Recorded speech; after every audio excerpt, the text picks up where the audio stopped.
যদি একটু সামারি করি, প্রথম ক্লাস থেকে আমরা টরশন জিনিসটা কি, কিভাবে কাজ করে, কোন একটা মেম্বারের উপর কি টাইপের লোড অ্যাপ্লাই হইলে বা কিভাবে লোড গুলো অ্যাপ্লাই হলে পরে টরশন কাজ করে ওই মেম্বারের মধ্যে, আমরা এই জিনিসগুলো দেখেছি।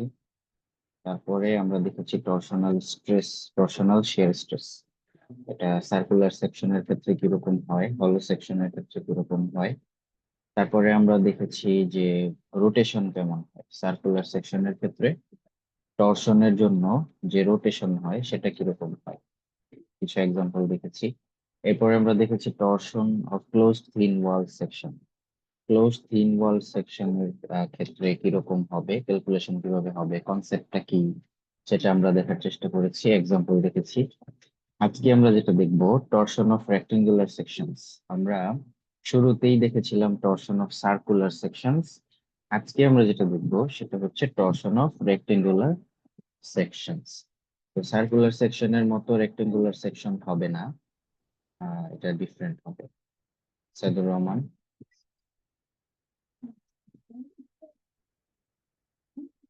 সাইদুর রহমান কি বলতে চাচ্ছেন?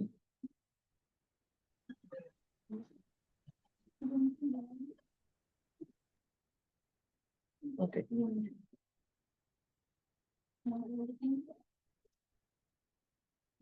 টরশন অফ রেক্টেঙ্গুলার সেকশনস এর ক্ষেত্রে আমরা যদি দেখি, এই যে এটা একটা রেক্টেঙ্গুলার সেকশন, ডান দিকে আমরা দেখতে পাচ্ছি। আপনারা আমার কথা শুনতে পাচ্ছেন? জি স্যার, জি শোনা স্যার। যাচ্ছে। Okay. আমরা ডান দিকে যে একটা রেক্টেঙ্গুলার সেকশন দেখতে পাচ্ছি, এটার দুইটা ডাইমেনশন, একটা হচ্ছে বি আর একটা হচ্ছে টি।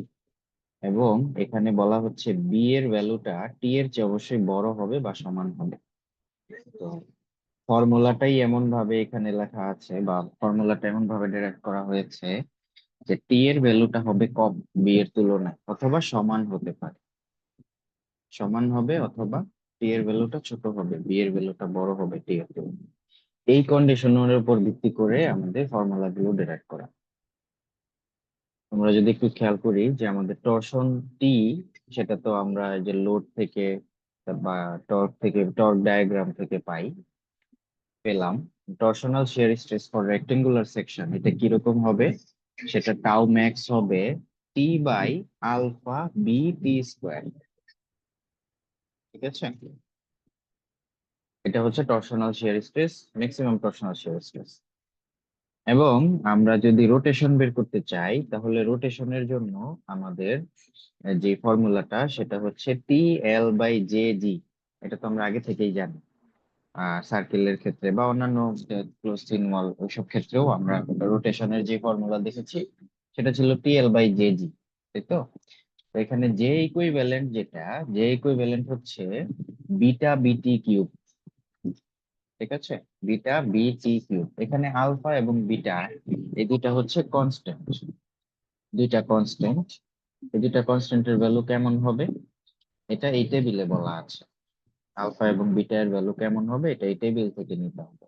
ঠিক আছে, আর বি এবং টি, যেটা বি এবং টি তো হচ্ছে এই রেক্টেঙ্গুলার যে ক্রস সেকশন, সেটা ডাইমেনশন দুটা, দুই পাশের দুটা ডাইমেনশন। ঠিক আছে, এখন আলফা এবং বিটা এর ভ্যালু কেমন হবে, আলফা এর বিটা এর ভ্যালু ডিপেন্ড করে হচ্ছে বি বাই টি, এটা রেশিওর উপর, বি টু টি রেশিও, এটাকে আমরা বলি বি টু টি রেশিও।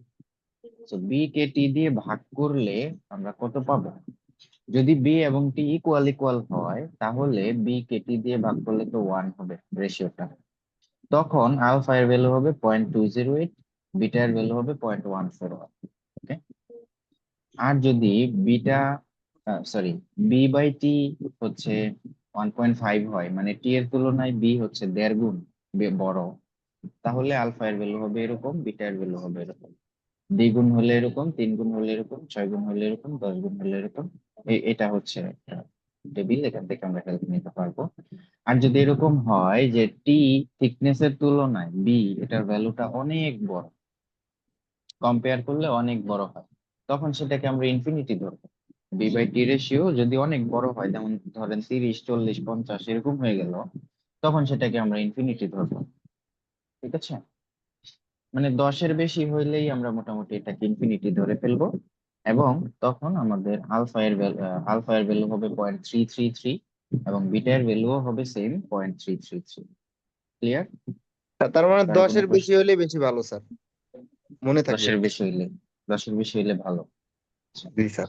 10-এর বেশি হইলে ভালো বিষয়টা এরকম না, যে কোনো ভ্যালুই হতে পারে, আমরা টেবিল দেখে দেখে কাজ করতে পারবো, অসুবিধা নেই। মুখস্থ রাখতে হবে না কিছু। মোটামুটি আমরা যদি ওয়ান এবং ইনফিনিটি এই দুইটা মুখস্থ রাখি তাহলেই আমাদের জন্য অনেক সহজ হয়ে যাচ্ছে। তারপরেও আহ, আমরা টেবিল দেখে দেখে কাজ করবো, এগুলো আমাদের মুখস্থ করতে হবে না। তাছাড়া আপনাদের অনলাইন পরীক্ষার ক্ষেত্রে তো সবকিছু ওপেন বুকই থাকে। ওপেন বুক থাকে, লেকচার মেটেরিয়ালস থাকে, আপনাদের হাতে চ্যাট জিপিটি থাকে। যদিও চ্যাট জিপিটি এই ধরনের ক্যালকুলেশন গুলো ভালো করতে পারে না, অনেক ভুল টুল করে, এবং সে বলে না যে আমি পারি না এবং ভুল করেছি, এটা সে বলে না। ঠিক আছে? সো আপনারা খেয়াল রাখবেন যে চ্যাট জিপিটির উপর নির্ভরশীল না হয়ে যেন নিজেরা আহ পরীক্ষা দিতে পারে। ঠিক আছে? আপনাদের মিড টার্ম পরীক্ষা তো 20 তারিখের পরে শুরু হয়ে যাবে। আমাদের 20 তারিখেই যেহেতু সোমবার, হয়তো আপনাদের পরীক্ষাটা 20 তারিখেই হবে, মানে আগামী সোমবার। এই সময়ই হবে, 9টা থেকে 10টা, 1 ঘন্টার পরীক্ষা হবে, এমসিকিউ হবে এবং প্রত্যেকের জন্য কোশ্চেন আলাদা থাকবে। হ্যাঁ, কোশ্চেনের ভ্যালু ট্যালু সব আলাদা আলাদা স্যার থাকবে। ফার্স্ট মিনিট স্যার কারোর এটাই তো স্যার। কারোর সাথে কারো মিলবে না। বুঝতে পারিনি আমি তো। আমরা আজকের ক্লাসে যেটা করছি, আমরা আরেকটা এক্সট্রা ক্লাস করতে চাই। আমি গত সপ্তাহে অসুস্থ ছিলাম, আপনাদের ক্লাস নিতে পারিনি, সেটার একটা এক্সট্রা ক্লাস নিতে চাচ্ছি আগামী বৃহস্পতিবার দিন। আহ, আপনাদের সিআর এর সাথে আমার কথা হয়েছে, বৃহস্পতিবার আপনারা ফ্রি আছেন। সো আগামী বৃহস্পতিবার দিন একটা ক্লাস হবে সন্ধ্যায় 7:30 থেকে। তো বৃহস্পতিবার পর্যন্ত আমরা স্যার যা 8টা দিন করব স্যার। সেটা থাকবে স্যার মিড 8টা দিন, টার্মের 8টা দিন। সিলেবাস। আমার পরে আবার আরেকটা ক্লাস আছে 9টা থেকে। তো 7:30 থেকে শুরু করলে আমরা হচ্ছে 9টার মধ্যে 1.5 ঘন্টা একটা সময় পাবো। ঠিক আছে? আমার আবার 9টা থেকে আরেকটা ক্লাস আছে। আসসালামু আলাইকুম স্যার, এখানে আমার একটা প্রশ্ন আছে। বলেন। স্যার, বি এবং টি এর যদি রেশিও আমার 1.4 অথবা 1.3 গুড কোশ্চেন। এমন একটা আসলো, গুড গুড। তাহলে সেটা আমি হ্যাঁ, আমি বলছি। গুড কোশ্চেন, আমি ওটাতে যেতাম এখনই। Good question, thank you Shahin Ahmed. আহ, এখানে যে টেবিলটা দেয়া আছে এই টেবিলের ভ্যালু গুলা স্পেসিফিক। এটা তো আমরা এরকম ভ্যালু হলে আমরা এইভাবে নিতে পারবো, কিন্তু যদি ইন বিটুইন হয়, 1 and 1.5 এর ইন বিটুইন হলে তখন আমরা লিনিয়ার ইন্টারপোলেশন করব। 1.5 থেকে 2 এর মধ্যে যদি হয় তখন আমরা লিনিয়ার ইন্টারপোলেশন করব। আপনারা লিনিয়ার ইন্টারপোলেশন পারেন। বি বাই টি রেশিও এবং আলফা এই দুইটার জন্য লিনিয়ার ইন্টারপোলেশন করব। আবার বিটার জন্য কি করতে হবে? বি বাই টি রেশিও এবং বিটা এই দুইটার লিনিয়ার ইন্টারপোলেশন। এইভাবে আমরা হচ্ছে লিনিয়ার ইন্টারপোলেশন করে 1 থেকে 10-এর মধ্যে যে কোনো ভ্যালুর জন্যই এটার ভ্যালুটা বের করে নিতে পারবো। এখানে যদি আপনি খেয়াল করেন, 1 এর জন্য আলফা এবং বিটার ভ্যালু হচ্ছে মিনিমাম, এবং ইনফিনিটি এর জন্য আলফা এবং বিটার ভ্যালু হচ্ছে ম্যাক্সিমাম, যেটা 0.333। ঠিক আছে? সো 1 এবং 1.5 এর মধ্যে যদি হয় তাহলে 0.208 থেকে 0.231 এর মাঝামাঝি কিছু একটা হবে। ঠিক আছে? লিনিয়ার ইন্টারপোলেশন করে। ওকে, সো এই হচ্ছে ব্যাপার। আম, আমরা ফর্মুলা দেখে ফেললাম। এখন আমরা যদি দেখি স্ট্রেস ডিস্ট্রিবিউশনটা, আমরা সার্কুলার সেকশনের ক্ষেত্রে স্ট্রেস ডিস্ট্রিবিউশনটা একটু দেখেছিলাম। সার্কুলার সেকশনের ক্ষেত্রে স্ট্রেস ডিস্ট্রিবিউশনটা হচ্ছে একদম সেন্টারে মিনিমাম স্ট্রেস 0, এবং একদম আউটার ফাইবারে হচ্ছে ম্যাক্সিমাম শিয়ার স্ট্রেস আমরা পাই। ঠিক আছে? এবং এইটুকু কনসেপ্টকে কাজে লাগিয়ে যেটা করা যায়, যে এই পুরা সার্কুলার একটা সেকশন আমরা ইউজ না করে যদি আমরা হলো সেকশন ইউজ করি তাহলে বেটার, ম্যাটেরিয়াল কম খরচ হয়। ঠিক আছে? ওভারঅল কস্ট কম হয়। এই জন্য হলো সেকশন ব্যবহার করা হয়, কারণ এই মাঝখানের ভিতরের অংশটা, এই অংশটুকু খুব বেশি স্ট্রেস নেয় না। ঠিক আছে? এই আউটার ফাইবারের স্ট্রেস যেহেতু বেশি নেয়, এই জন্য যেসব মেম্বার টর্শনের জন্য ডিজাইন করা হচ্ছে এরকম সার্কুলার, ওইগুলো আসলে এরকম ফলো রাখা হয়, পাইপ সেকশন থাকে, টিউব সেকশন। ঠিক আছে, তখন ম্যাটেরিয়ালের খরচটা অনেক কমে যায়, ওয়েট কমে যায়, ট্রান্সপোর্টেশন কস্ট কমে যায়, সব ধরনের সেভিংস। যাই হোক, আমরা যদি রেক্টেঙ্গুলার সেকশনের ক্ষেত্রে দেখি, রেক্টেঙ্গুলার সেকশনে দেখেন সেন্টারে একদম তার যে সেন্ট্রয়েডে আমাদের স্ট্রেসটা হচ্ছে, সেন্ট্রয়েডে স্ট্রেস হচ্ছে সবচেয়ে কম, 0। এই যে এই গ্রাফটা, যে ডট ডট ডট যে গ্রাফ, এই গ্রাফগুলো হচ্ছে মূলত স্ট্রেস ডিস্ট্রিবিউশনের। এই বরাবর আউটার ফাইবারে, এই যে এই দিকে আউটার ফাইবার বরাবর যে স্ট্রেস, সেটা ম্যাক্সিমাম পাচ্ছি আমরা, এবং এটা এই দিক থেকে এরকম একটা প্যারাবোলিক শেপ আকারে পাচ্ছি। এই সাইড বরাবর যে স্ট্রেস ডিস্ট্রিবিউশন, সেটা আমরা এইরকম একটা প্যারাবোলিক শেপে পাচ্ছি। Okay? আর এরকম ডায়াগোনাল বরাবর যদি আপনি চিন্তা করেন, তাহলে তার স্ট্রেস ডিস্ট্রিবিউশনটা হয় এরকম, মাঝখানে 0, কর্নারে 0, এই মিড পয়েন্টের দিকে মোটামুটি ম্যাক্সিমাম স্ট্রেস পাওয়া যায়। সো আমরা দেখতে পাচ্ছি রেক্টেঙ্গুলার একটা সেকশনের ক্ষেত্রে এক এক দিকে এক এক রকম স্ট্রেস আমরা পাই। এখানেও আমরা দেখতে পাচ্ছি যে একদম সেন্টারের দিকে খুব কম স্ট্রেস নাই, তাই না? সেন্টারের দিকে খুব কম স্ট্রেস নাই, তখন এই রেক্টেঙ্গুলার ক্ষেত্রেও কিন্তু হলো সেকশন ব্যবহার করা যায়। Okay?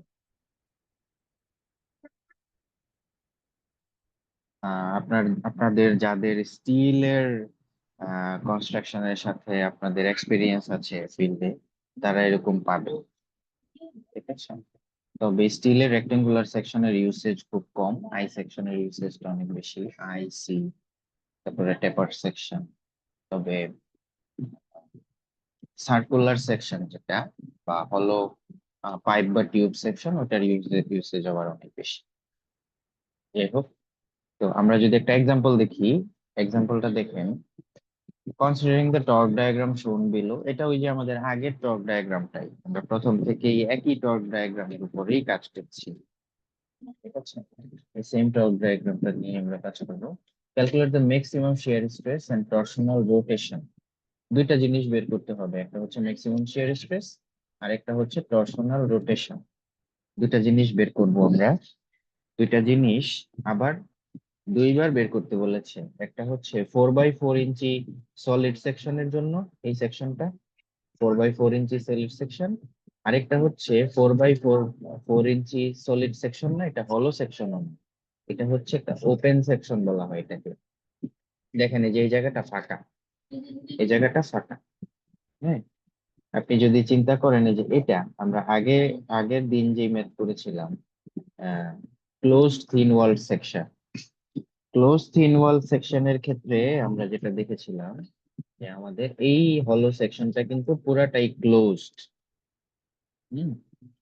তো এটা পুরোটা ক্লোজড, তখন আমরা ক্লোজ থিন ওয়াল সেকশনের মতো করে চিন্তা করেছি, কিন্তু এখানে যখন ওপেন করে দেওয়া হলো, তখন এটা আর ক্লোজ থিন ওয়ালের বিহেভিয়ার যেরকম সেরকম বিহেভ করবে না, এটার ক্যাপাসিটি অনেক কমে যাবে। ক্লোজ থিন ওয়াল থাকা অবস্থায় তার যেই ক্যাপাসিটি ছিল, এইখানে তার ক্যাপাসিটি অনেক কমে যাবে ফাঁকা হয়ে যাওয়ার কারণে, সে অনেক বেশি রোটেট করে যাবে, সে অনেক বেশি আনস্টেবল হয়ে যাবে। ঠিক আছে, আমরা একটু দেখি, পরে আমরা কম্পেয়ার করবো।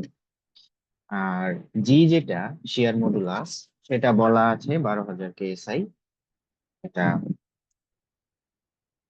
ল্যাব টেস্ট থেকে পাই, আমরা আগের দিন আলোচনা করেছি। এবং এটা বিভিন্ন টাইপের ম্যাটেরিয়ালের জন্য বিভিন্ন রকমের হবে। ঠিক আছে, এটা ল্যাবে টেস্ট করে পেতে হবে। প্রথমেই আমরা 4x4 ইঞ্চি সলিড সেকশনের জন্য যদি চিন্তা করি, 4x4 ইঞ্চি সলিড সেকশনের জন্য প্রথমেই আমাকে আলফা এবং বিটার ভ্যালুটা বের করতে হবে। বি/টি রেশিও, এখানে যদি আমরা যদি করি বি/টি রেশিও যদি করি 4x4 মানে 1, তাহলে আলফার ভ্যালু হচ্ছে 0.208, বিটার ভ্যালু হচ্ছে 0.141। তাহলে টাউ ম্যাক্স কত হবে? টি/আলফা বিটি স্কোয়ার। টি হচ্ছে কত? ম্যাক্সিমাম বলা হয়েছে, তো ম্যাক্সিমাম টি এখানে কত? ম্যাক্সিমাম টি হচ্ছে আমাদের 15। কিপ ফিট, এটাকে আমরা কিপ ইঞ্চিতে কনভার্ট করব, কারণ জি এর ভ্যালুটা ইঞ্চিতে আসে এবং আমাদের ডাইমেনশন গুলো ইঞ্চিতে আছে, এই জন্য আমরা টি এর ভ্যালুটাকেও ইঞ্চিতে কনভার্ট করে নিই। এটা আগের মতোই, আমরা আগের দুইটা ক্লাসেও একই রকম ভাবে করেছি। এটা হচ্ছে 15 × 12, এবং আমাদের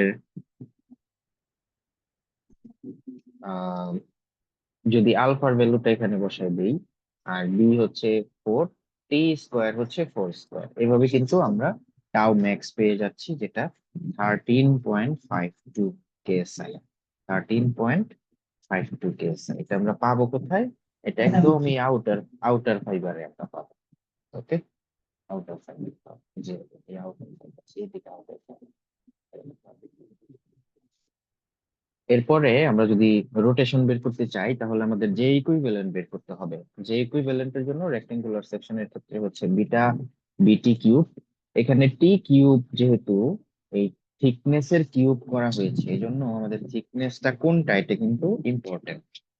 থিকনেসটা অবশ্যই ছোট ডাইমেনশনটা হবে, মানে টি এর ভ্যালুটা, এটা থিকনেস না, সরি, এটা হচ্ছে স্মল ডাইমেনশন। হ্যাঁ, টি এর ভ্যালু। সো এখানে বিটার ভ্যালু বসালাম, বি টি কিউব বসালাম, আমরা যে ইকুইভ্যালেন্ট পেয়ে গেলাম।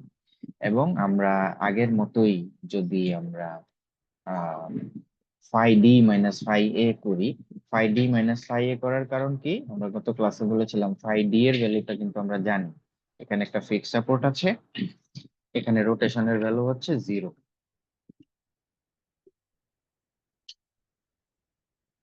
ঠিক আছে, রোটেশনের ভ্যালুটা হচ্ছে 0।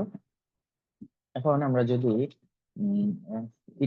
ফাই এর ফর্মুলাটা দেখি, টি এল বাই জে জি, টি এবং এল এই দুইটা হচ্ছে আমাদের ভেরিয়েবল, আর নিচে যে জে আর জি আছে এরা তো কনস্ট্যান্ট। তো আমরা যদি কমন নিয়ে নিই তিনটা ক্ষেত্রে, এই যে এখানে 4 ফিট, 5 ফিট, 6 ফিট, তিনটা জায়গায় 3 রকমের টি আছে এবং 3টা আলাদা লেন্থ। তো আমরা এটাকে কমন নিয়ে নিচ্ছি, এই অংশটুকু কমন নিয়ে নিই। T into L plus T into L plus T into L. Okay, T into L plus T into L plus T into L, এটাকে কমন নিয়ে divided by J G. J হচ্ছে J equivalent 36.1, আর G হচ্ছে 12,000। Clear? এখান থেকে আমরা 0.05 radian পেলাম, এবং এই ফাই এ, যেটা এ পয়েন্টের রোটেশন, এটা আমরা পাচ্ছি -0.0515 রেডিয়ান, যেটা হচ্ছে 2.95 ডিগ্রি। এই ব্যাপারে আমরা গত ক্লাসে বিস্তারিত আলোচনা করেছি, একই জিনিস, আজকে শুধু পরিবর্তন হচ্ছে ফর্মুলাটা এবং সেকশন। ওকে, আমরা যদি এবার ওপেন সেকশনের ক্ষেত্রে চিন্তা করি, ওপেন সেকশনের ক্ষেত্রে আমরা কি কনসিডার করতে হবে? এটা যে কোনো শেপের ওপেন সেকশন হতে পারে, আমি আপনাদেরকে দেখাবো। যে কোনো শেপের ওপেন সেকশন হতে পারে, এটা একটা সি টাইপের ওপেন শেপ দেখা যাচ্ছে। তো এটার আমাদেরকে টোটাল লেন্থটা বের করতে হবে। এখানে বি বাই টি যেটা, এটাকে আমাদেরকে টরশনালি ইকুইভ্যালেন্ট রেক্টেঙ্গুলার সেকশন, এটাকে আমাদেরকে বানায় নিতে হবে, কনসিডার করতে হবে টরশনালি ইকুইভ্যালেন্ট টু রেক্টেঙ্গুলার সেকশন। এই রেক্টেঙ্গুলার সেকশনটা কিভাবে? এটা হচ্ছে, এটাকে যদি আমরা একদম এরকম সি শেপের না করে সোজা লম্বা করে ফেলি, তাহলে কিরকম হবে? 0.5 হবে টি, আর একদম লম্বা অনেক বড় হয়ে যাবে, এই যে এরকম একটা লম্বা বড় সেকশন। বুঝতে পারছেন? এটাকে যদি আমরা সোজা করে ফেলি, তাহলে এরকম একটা লম্বা বড় সেকশন হবে। এইটার আমরা টোটাল লেন্থটা বের করব, এই লেন্থটা হবে বি, আর এই ছোট ডাইমেনশন যেটা, এটা হবে টি। সো আমাদের টোটাল লেন্থ কত? টোটাল লেন্থ এখানে এদিকে 4, এদিকে 4, এদিকে 4, এদিকেও 4, এখানে 4-এর চেয়ে একটু কম, অল্প একটু ফাঁকা, জাস্ট কেটে দেওয়া হয়েছে এরকম। তো 4 ইঞ্চির তুলনায় এটা ধরেন 1 মিলিমিটার বা 2 মিলিমিটারের একটা গ্যাপ আর কি। তো এটাকে আমরা ইগনোর করতেছি, এদিকেও আমরা 4ই ধরলাম। তো চারদিকে 4 4 করে 16 হয়ে যাচ্ছে। তো এটাকে বলা হচ্ছে 4/4 × 0.5 open section is torsionally equivalent to a rectangular section of size 16 inch by 0.5 inch। এই লাইনটা আপনারা বুঝছেন কিনা আমাকে বলেন। জি স্যার, বুঝতে পারছি।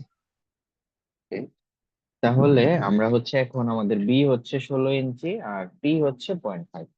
এটাকে আমরা কি করলাম, ইকুইভ্যালেন্ট রেক্টেঙ্গুলার সেকশন আমরা বানালাম। ইকুইভ্যালেন্ট রেক্টেঙ্গুলার সেকশনটা এরকম এরকম লম্বা, ওকে।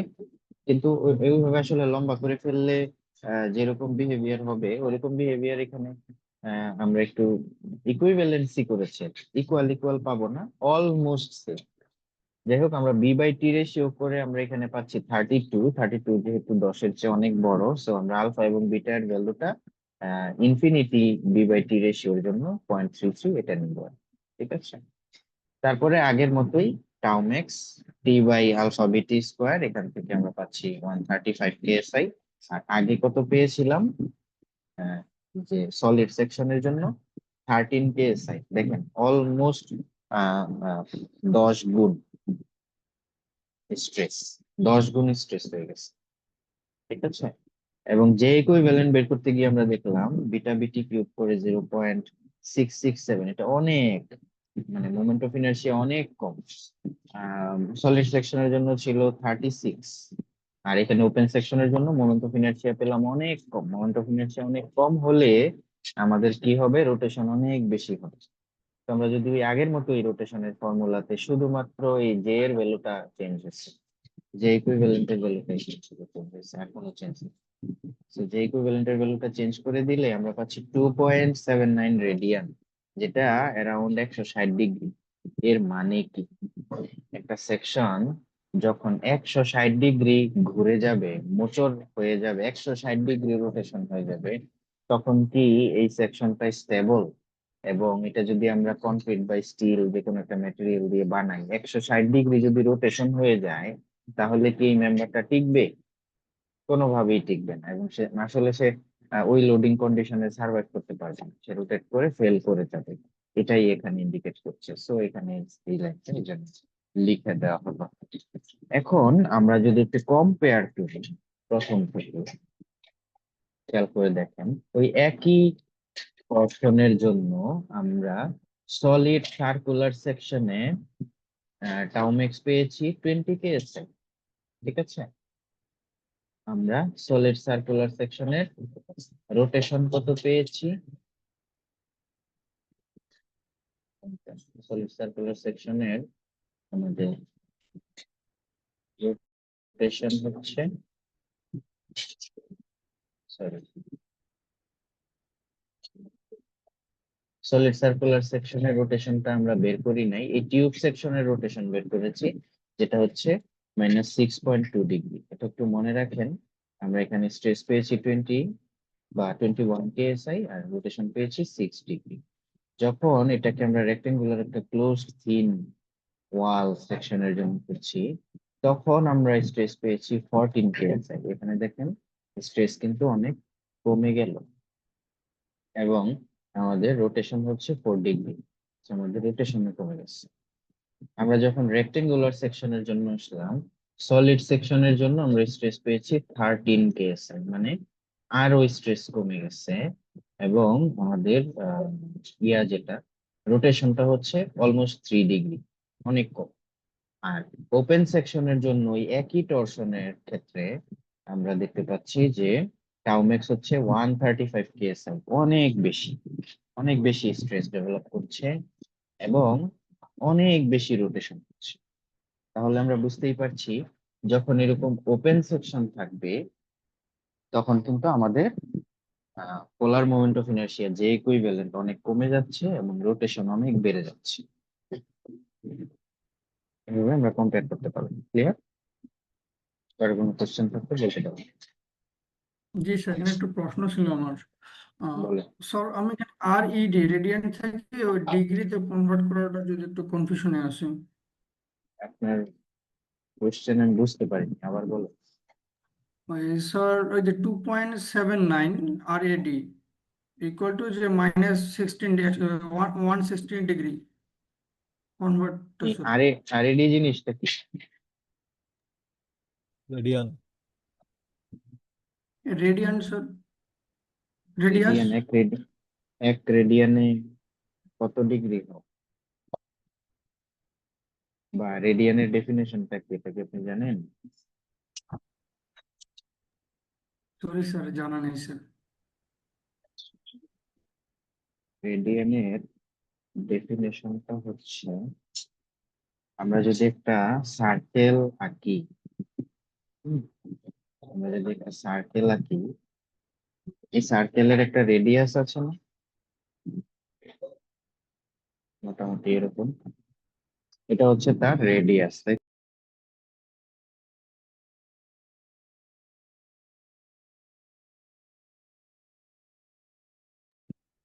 তো আমাদের এই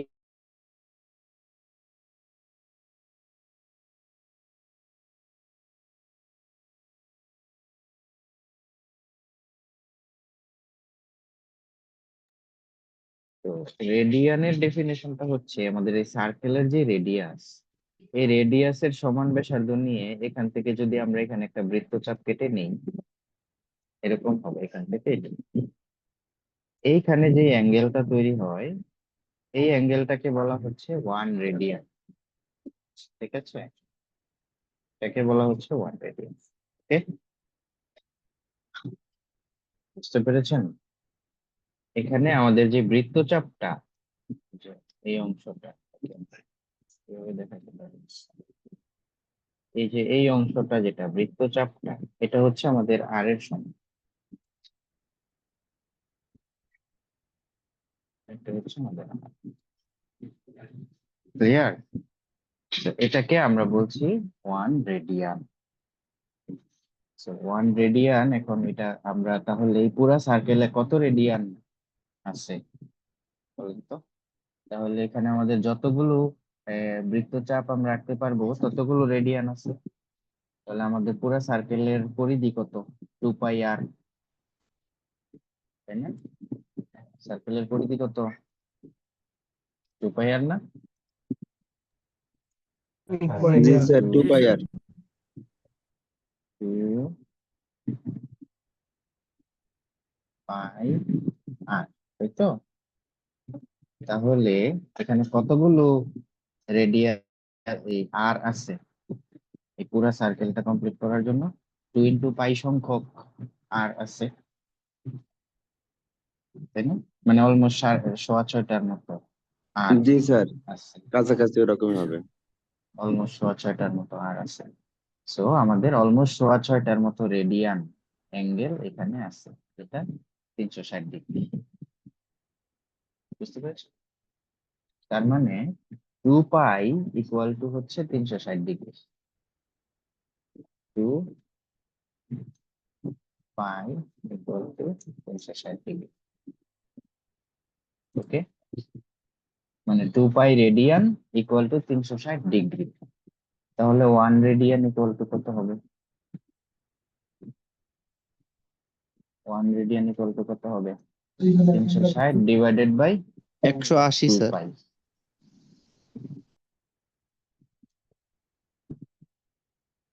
এরকম হবে, 360/2 পাই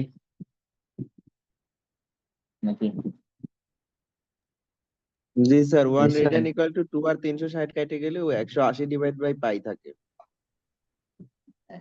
তখন আমাদের কি থাকবে? তখন থাকবে হচ্ছে 180/পাই।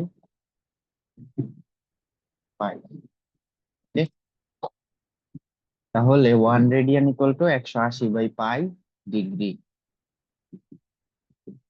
ঠিক আছে, তাহলে 1 ডিগ্রি সমান কত রেডিয়ান? পাই/180 রেডিয়ান। এখানে 2.79 রেডিয়ান, এটা কত ডিগ্রি? তাহলে এটার সাথে আমাকে 180/পাই মাল্টিপ্লাই করতে হচ্ছে। 180/পাই এর ভ্যালু হচ্ছে 3.1416, এটা মাল্টিপ্লাই করলে 160-এর মতোই আপনি পাবেন। ক্লিয়ার? ক্লিয়ার। জি স্যার, ক্লিয়ার স্যার স্যার। ওই আরেকটা প্রশ্ন ছিল, এর আগে করছিলাম। স্যার এই 1 এবং 1.5 এর মাঝে যদি আমি কোনো কিছু পাই, B/T এর রেশিওটা, এটা তো তাহলে আমি স্যার ওটা বলেছি, মাল্টিপ্লাইটা যদি একটু দেখে দিতেন। এটা আপনি লিনিয়ার ইন্টারপোলেশন করবেন। আপনারা এটা তো সবসময় করে থাকেন, স্কুল লেভেলে করেছেন, ডিপ্লোমা লেভেলে করেছেন, বিএসসি লেভেলেও অন্যান্য কোর্সে হতে করেছেন। ধরেন 1 এবং 1.5 এর মাঝখানে আছে 1.3, তখন আপনি এই 1, 1.3, 1.5 আর এদিকে থাকবে 0.208, 0.231 এগুলো থাকবে। লিনিয়ার ইন্টারপোলেশন পারেন না আপনারা? অনেকদিন ধরে পড়াশোনার বাইরে তো ওই জন্য অনেক কিছুই পড়াশোনার ভুলে বাইরে যাই। অনেকদিন ধরে? আপনারা কোন সেমিস্টারে? ডিপ্লোমা শেষ করছি সেই স্যার 5 বছর আগে। এর যে ক্যালকুলেশনটা এরকম, ইকুয়েশনটা হচ্ছে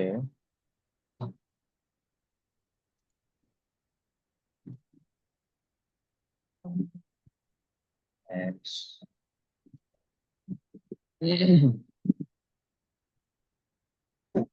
x minus x1 divided by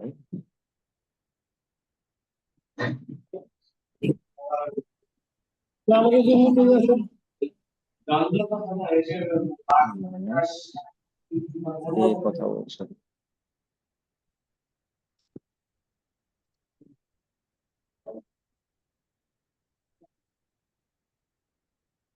x minus x1 divided by x1 minus x2 equal to এই জিনিস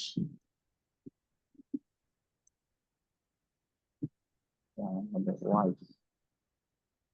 minus y1 divided by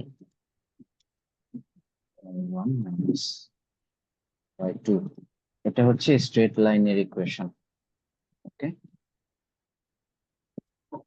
এখন আমাদের এখানে কয়েকটা জিনিস, একটা হচ্ছে এক্স ওয়াই, আর একটা হচ্ছে x1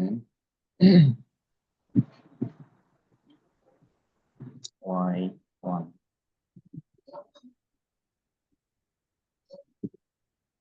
একটা হচ্ছে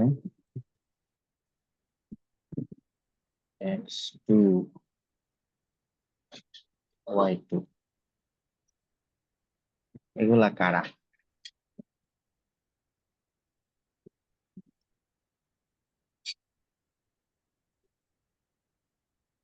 আমরা যদি এখানে দেখি, আমাদের x এর ভ্যালুটা হচ্ছে 1.3, যেটা আমরা বের করতে চাচ্ছি। y এর ভ্যালুটা জানি না, আননোন। x1 x1 যেটা, x1 এর ভ্যালুটা হচ্ছে এটা। এগুলো হচ্ছে x এর ভ্যালু আর এটা হচ্ছে y এর ভ্যালু, ঠিক আছে? Sorry sorry, B by T ratio যেগুলো, এগুলো সবই এক্স।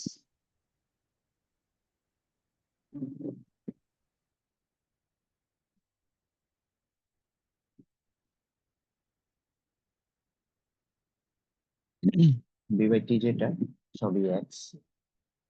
তাহলে x1 এর ভ্যালু হবে 0.208, y1 এর ভ্যালু হবে,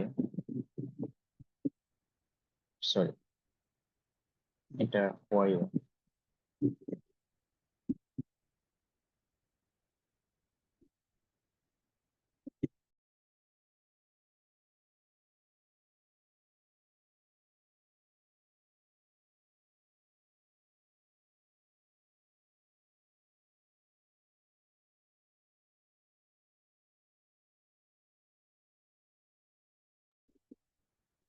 ঠিক আছে? বি টু টি রেশিও যেগুলো, সবগুলোই হচ্ছে আমাদের এক্স। তো ওয়ান যেটা, এটা তো এইদিকে নোন ভ্যালু, এটা x1,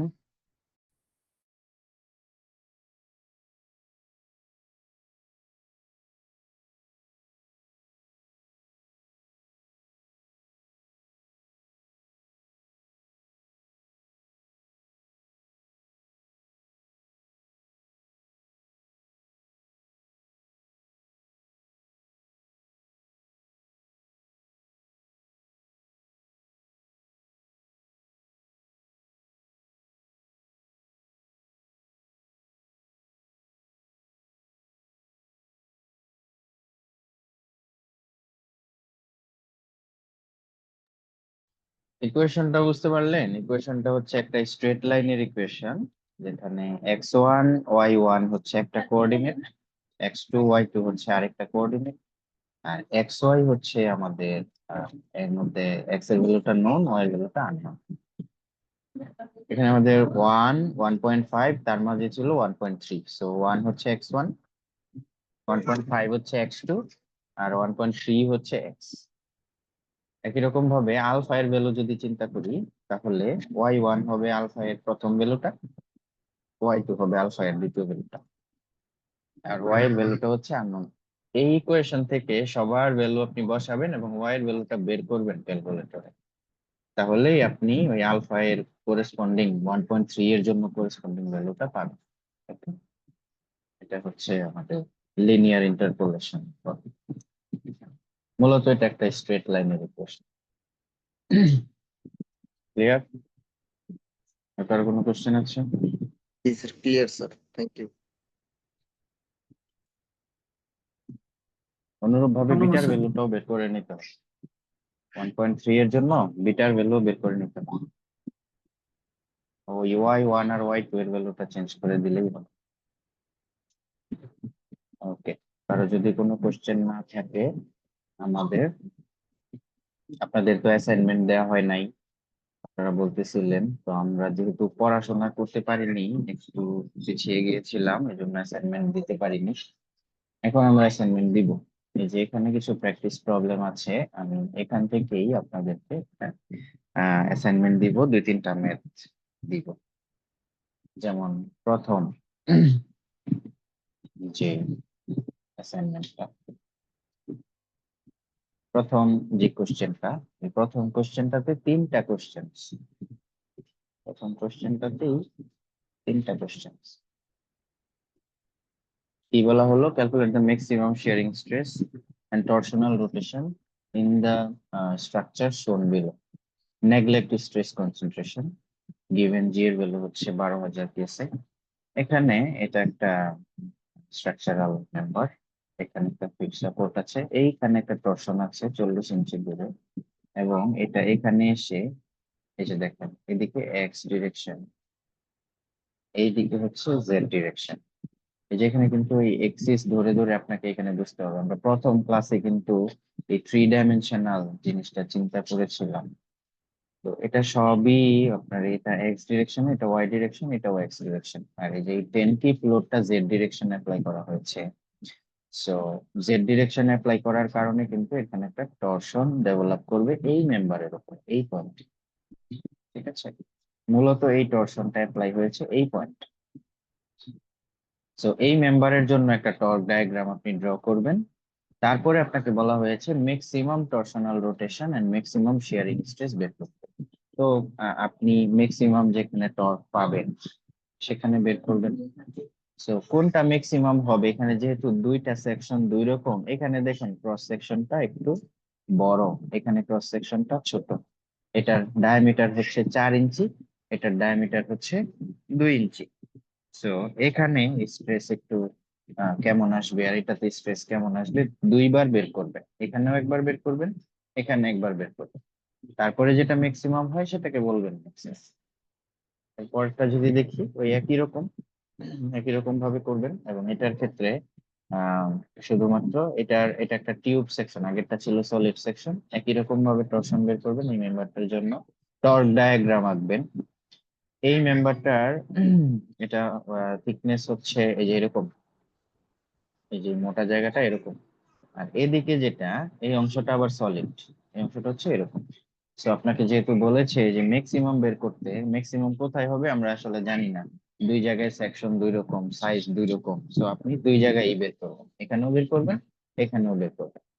ঠিক আছে, তারপরে আপনি বলবেন কোনটা ম্যাক্সিমাম হচ্ছে। Okay? এটা আরেকটা ছবি, এদিকে আপনারা যদি দেখেন, এটা হচ্ছে ওয়াই ডিরেকশন বরাবর ভার্টিক্যালি উপরের দিকে উঠতেছে, এটা এক্স ডিরেকশন বরাবর যাচ্ছে, আর এটা জেড ডিরেকশন বরাবর। এটা কিন্তু এখানে 90 ডিগ্রি অ্যাঙ্গেল। আপনাদেরকে প্রথম ক্লাসে খুব ভালো মতো বলেছিলাম, দ্বিতীয় ক্লাসে, যে এই অ্যাঙ্গেলটা কিন্তু 90 ডিগ্রি। এখানে আপনারা 120 ডিগ্রি মনে করেন না। ছবিতে 120 ডিগ্রি দেখা যাচ্ছে, কিন্তু বাস্তবে 90 ডিগ্রি। এটা আইসোমেট্রিক ভিউ, অর্থোগ্রাফিক ভিউ বলেছিলাম আপনাদেরকে। ওইভাবে চিন্তা করতে হবে না, ঠিক আছে? এটা জেড ডিরেকশন বরাবর। এবং ফোর্স যেটা অ্যাপ্লাই করা হয়েছে এটা কিন্তু ভার্টিক্যালি ওয়াই ডিরেকশন বরাবর, ওয়াই বরাবর অ্যাপ্লাই করা হয়েছে। সো এখানে টরশন কোথায় হবে? টরশন হবে এই মেম্বারটাতে, এই যে 6 ফিট লম্বা যে মেম্বারটা, এই মেম্বারটাতে টরশন হবে। এবং এই মেম্বারটার সাইজ শেপ কিরকম? এটা 1 ফিট বাই 1 ফিট, একটা সলিড সেকশন। তো এখানে টরশন কিরকম হবে এবং রোটেশন কিরকম হবে সেটা আপনারা বের করবেন। ওকে, সো এটা একটা অ্যাসাইনমেন্ট থাকবে। আরেকটা অ্যাসাইনমেন্ট থাকবে এই যে 6 নম্বর, ক্যালকুলেট দ্য টরশনাল স্টিফনেস। আমরা বের করব না, না স্টিফনেস বের করব।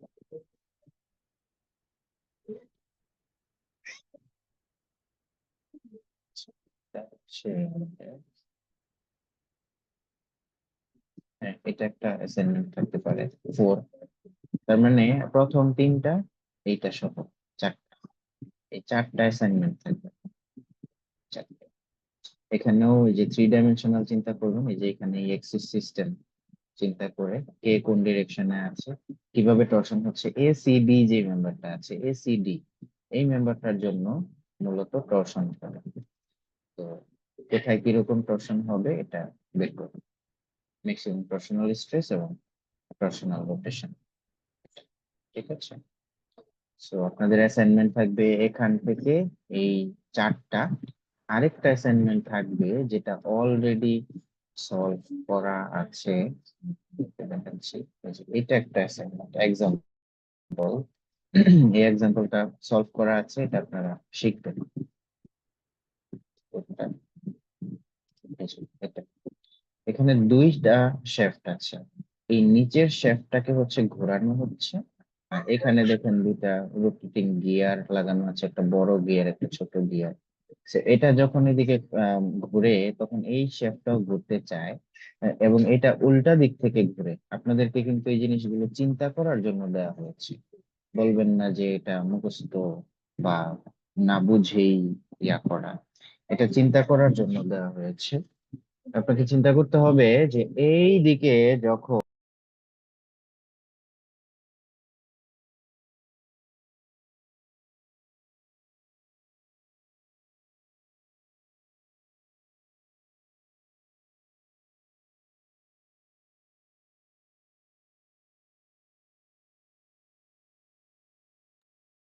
ওকে, এই দিকে যখন এই নিচের বড় যে গিয়ারটা, এটা যখন ধরে নেই ক্লকওয়াইজ ঘুরতেছে, তখন উপরের ছোট গিয়ারটা কিন্তু সে অ্যান্টি ক্লকওয়াইজ ঘোরাচ্ছে।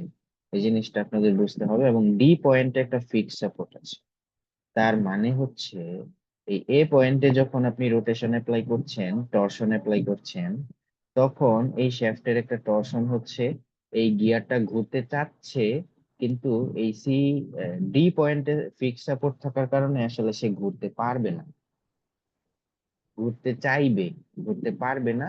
ওই যে আমরা রোটেশন যেটা বের করি, অল্প একটু 1 ডিগ্রি 2 ডিগ্রি 3 ডিগ্রি হয়তো রোটেট করতে পারবে, এর বেশি হয়তো রোটেট করতে পারবে না। আমরা যদি দেখি যে কত ডিগ্রি, এই যে মোটামুটি 0.07 রেডিয়ান এরকম রোটেট করতে পারছে। এখানে এটা সলভ করা আছে, আপনারা এটা দেখবেন। আমি লেকচারটা ফরহাদ মোহাম্মদ স্যারের পড়া, এটার এই এক্সাম্পলটা আপনাদেরকে আমি দিব। সো আপনাদের অ্যাসাইনমেন্ট থাকবে হচ্ছে টোটাল 5টা কোশ্চেন, এই কোশ্চেনটা থাকবে। আর হচ্ছে আমাদের এখানে এই প্রথম 5টা কোশ্চেন থাকবে। So আমি আপনাদেরকে অ্যাসাইনমেন্ট দিয়ে দিব, এই অ্যাসাইনমেন্টটা অবশ্যই মিড টার্ম পরীক্ষার আগে আপনাদেরকে জমা দিতে হবে। এতে করে মিড টার্মের প্রিপারেশনও হয়ে যাবে, অ্যাসাইনমেন্টটাও হয়ে যাবে। ওকে, স্যার কার আমাদের কোনো কোয়েশ্চেন থাকলে বলবেন, বলেন। স্যার ম্যাথ না পারলে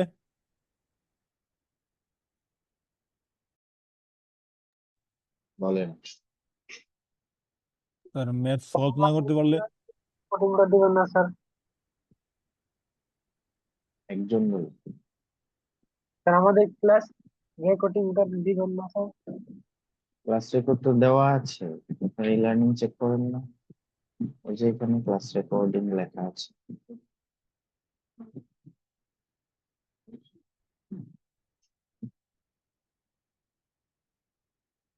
ঠিক আছে, ক্লাস রেকর্ডিং তো দিয়েছি। মাহমুদুল কি বলতেছিলেন আপনি? স্যার ম্যাথ সলভ করতে না পারলে স্যার কি করবো? পারবেন, না পারলে আমার সাথে আটকে দেখা গেলে করবেন। ঠিক আছে স্যার, ঠিক আছে ঠিক আছে, আপনারা তো শুক্রবারে মনে হয় আসেন, আমার সাথে দেখা করবেন না, ঠিক আছে স্যার, জানাই না। ঠিক আছে। পারবেন, আর কিভাবে করতে হবে এটা তো আমি বুঝাই দিলাম, তাই না? কোন কোন মেম্বারে, যে এখানে হচ্ছে এই মেম্বারটার টর্সন টক ডায়াগ্রাম আঁকবে, এখানে এই মেম্বারটার টর্ক ডায়াগ্রাম আছে। আমরা লেকচারের ক্ষেত্রে যেটা দেখেছি যে ম্যাক্সিমাম টর্ক যেখানে ছিল ওইটা নিয়েই কাজ করেছি, পুরা সেকশনটা একই রকম ছিল। আর অ্যাসাইনমেন্টে আমরা যেটা দেখতে পাচ্ছি যে একই মেম্বারের সেকশন এক এক জায়গায় এক এক রকম, সো কোথায় ম্যাক্সিমাম টর্শন হবে, সরি কোথায় ম্যাক্সিমাম টর্শনাল শিয়ার স্ট্রেস হবে সেটা কিন্তু আমরা আগে থেকে জানবো। তো দুই জায়গায় বের করতে হবে, যত জায়গায় আলাদা আলাদা সেকশন পাবো সব জায়গায় বের করতে হবে, এখানে দুই জায়গায় বের করতে হবে। এখানে শুধু এই মেম্বারটার টর্শন হবে এবিসি মেম্বারের, তো এই এবিসি মেম্বারটার দুই জায়গায় স্ট্রেস বের করবেন। আর এখানে এই যে 6 ফিট যে মেম্বারটা, এই মেম্বারটার টর্শন হবে, তো এটা টর্ক ডায়াগ্রাম আঁকবেন এবং একবারই রোটেশন আর ইয়াটা বের করবেন, কি বলে স্ট্রেস। ঠিক আছে, আর এটার ক্ষেত্রে এটা তো আমরা অলরেডি যে লেকচার দিয়েছি প্রথম ক্লাস থেকে, ওইটার মধ্যেই আমাদের অ্যাসাইনমেন্ট 4 পুরোটাই কভার করে। ক্রস সেকশনটা হচ্ছে 12 ইঞ্চি সলিড সার্কুলার সেকশন।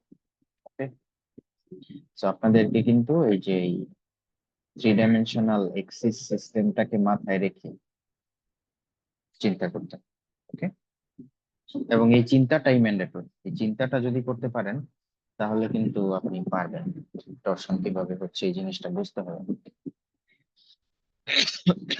দুঃখিত, কারো কোনো কোশ্চেন আছে কিনা বলেন? নাই, তাই তো? না স্যার নেই।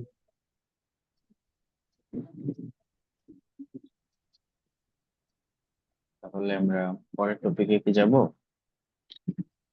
Stress combination and combined normal stress.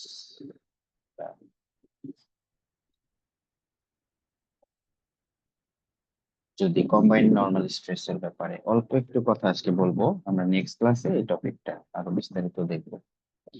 খুবই সহজ, আপনারা এই SM1 এ এটা পড়ে এসেছেন, SM1 এ আলাদা আলাদা ভাবে পড়েছেন, আমরা আজকে একসাথে পড়বো। বিষয়টা কিরকম, ধরেন এই যে এটা একটা সিম্পলি সাপোর্টেড বিম, এটার উপর একটা ইউডিএল আছে, এটার বেন্ডিং মোমেন্ট ডায়াগ্রাম কেমন হবে, এটা শিয়ার ফোর্স ডায়াগ্রাম কেমন হবে, এটা আপনারা পারেন?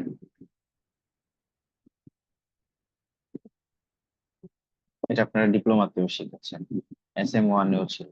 এবং এই বেন্ডিং মোমেন্টের জন্য বেন্ডিং স্ট্রেস কেমন হবে, MY/I, সেটাও তো আপনারা পারেন, তাই না? আবার ধরেন এই ইউডিএলটা নাই, এই যে দুই পাশ থেকে দুইটা পি পরিমাণ লোড আছে, এক্সিয়াল লোড, কম্প্রেশন, দুই দিক থেকে কম্প্রেশন অ্যাপ্লাই করা হচ্ছে, তাহলে ওই পি বাই এরিয়া এটা হবে তার স্ট্রেস।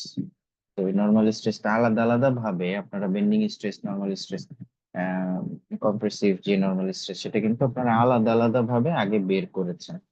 এখন আমরা যেটা করতে চাচ্ছি সেটাকে আমরা বলছি কম্বাইন্ড স্ট্রেস বা স্ট্রেস কম্বিনেশন বা কম্বাইন্ড স্ট্রেস। কম্বাইন্ড স্ট্রেস জিনিসটা কি, বিভিন্ন টাইপের স্ট্রেস যদি একসাথে কম্বো আকারে থাকে তখন সেটার কি অবস্থা হবে, কেমন হবে ঘটনাটা, সেটাকে আমরা বলছি কম্বাইন্ড স্ট্রেস।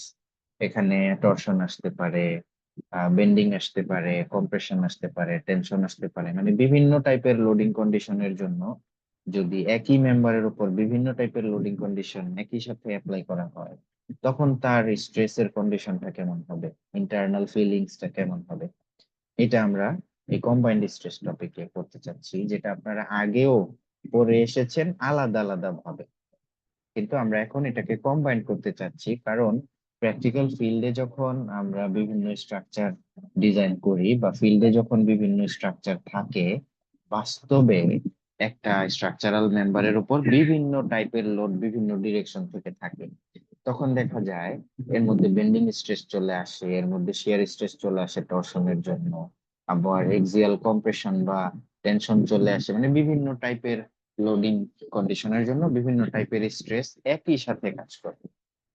তখন আমাদেরকে এই ধরনের কম্বাইন্ড স্ট্রেস সিচুয়েশনটাকে চিন্তা করতে পারি। বুঝতে পেরেছেন? আহ, এখানে আমরা আজকে যে জিনিসটা করতে চাচ্ছি, প্রথমত স্ট্রেস দুই ধরনের, normal stress, shear stress. Normal stress এবং শিয়ার স্ট্রেস। নর্মাল স্ট্রেস জিনিসটা কি? নর্মাল স্ট্রেসটা হচ্ছে যে স্ট্রেসটা কোনো একটা পার্টিকুলার সেকশনের উপর লম্বভাবে অ্যাপ্লাই হয়, মানে স্ট্রেসটা লম্বভাবে কাজ করে, সেটা হচ্ছে নর্মাল স্ট্রেস। আর যদি ওই পার্টিকুলার সেকশনের উপর এটা যদি প্যারালালি কাজ করে স্ট্রেসটা, তাহলে সেটাকে বলা হচ্ছে শিয়ার স্ট্রেস। ফর এক্সাম্পল, কোন একটা কলামের উপর যদি আপনি 100 কিপ লোড চাপিয়ে দেন, তাহলে কলাম এটার উপরে একটা এক্সিয়াল স্ট্রেস আসতেছে, এবং সেটা কলামের ক্রস সেকশনের সাথে লম্বভাবে স্ট্রেসটা কাজ করে, কলামের ক্রস সেকশনের সাথে লম্বভাবে কাজ করে। আপনারা কি বুঝতে পারছেন ঘটনাটা? তখন সেটাকে আমরা বলি axial stress, axial normal stress. আর ফ্লেক্সারাল নরমাল স্ট্রেস ঘটনাটা কি, যেটা আপনারা বেন্ডিং মোমেন্টের জন্য দেখেছেন। বেন্ডিং মোমেন্টের জন্য আমরা কি বলি, বেন্ডিং স্ট্রেস। বেন্ডিং স্ট্রেসের ক্ষেত্রে কি ঘটনাটা ঘটে? বেন্ডিং স্ট্রেসের ক্ষেত্রে কি ঘটনাটা ঘটে? বেন্ডিং স্ট্রেসের ক্ষেত্রে এরকম বেন্ড হয়ে যায় না, এরকম বেন্ড হয়ে যায়, এবং স্যার আমরা একটা নিউট্রাল এক্সিস পাই। এই নিউট্রাল এক্সিসের উপরের অংশে আমরা এই ধরনের সিচুয়েশনে উপরের অংশে কম্প্রেশন পাচ্ছি, নিচের অংশে টেনশন পাচ্ছি। তো এই টেনশন এবং কম্প্রেশন, এইখানে যদি আমরা একটা সেকশন কেটে নিই তখন কিভাবে কাজ করবে? এখানে যদি আমরা একটা সেকশন কেটে নিই, ওই সেকশনের এই টেনশন অংশটা কিন্তু লম্বভাবে কাজ করতেছে সেকশনের সাথে, এবং কম্প্রেশন যে স্ট্রেসটা, কম্প্রেসিভ স্ট্রেসটা এই সেকশনের সাথে লম্বভাবে কাজ করতেছে। ক্রস সেকশন চিন্তা করতে হবে, ঠিক আছে? ক্রস এটা বুঝিনি সেকশন স্যার, এটা বুঝিনি স্যার। আমরা যদি ক্রস সেকশন চিন্তা করি একটা বিমের ক্ষেত্রে, ধরেন একটা আমরা একটা বিম আঁকছি, এটা হচ্ছে বিমের লং সেকশন। জি স্যার, জি স্যার। বিমের লং সেকশনের উপরে যদি আমরা এরকম লোড অ্যাপ্লাই করি, ঠিক আছে, এবং আমরা যদি এদিকে সাপোর্ট দেই, এদিকে যদি সাপোর্ট দেই,